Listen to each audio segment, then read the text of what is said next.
Morningside Records. Spying again, Batman again. Why? Yeah, kuvimbwane dambu ziko, unoshipiwa, unorasiwa, kukanganwiwa na kufuretirwa. Why? Ndakairera wanikakura iyo. Mbudzi ya muramba iyo. Kuchema kwe muramba, life ya isifeya. Kuchema kwe muramba, kuishima misozi ya imbo budeya.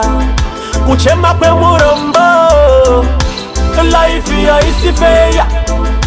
Kuchema kwe muramba, kuishima misozi ya imbo budeya.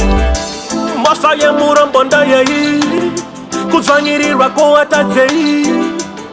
Imwariti basireyi, pacherechedzeyi. Ari kutraya, life igofaya.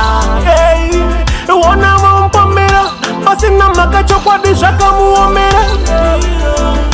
Kuchema kwe muramba, life ya isifeya.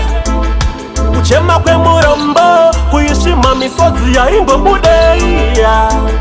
Kuchema kwe muramba, life ya isifeya.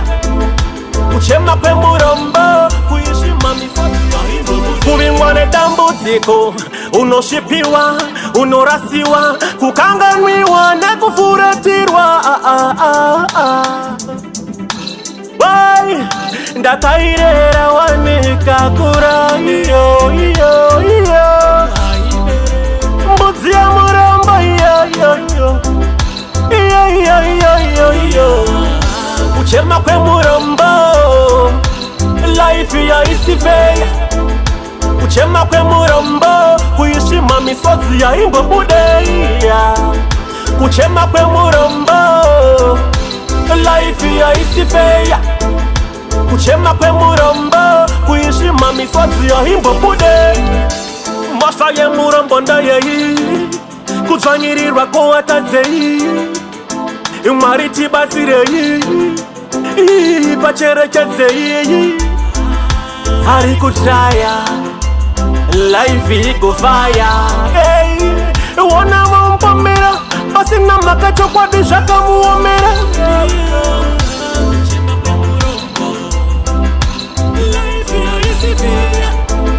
Kuchema kwe muramba, aimbo bude. Kuchema kwe muramba, life ya isifeya. Kuchema kwe muramba.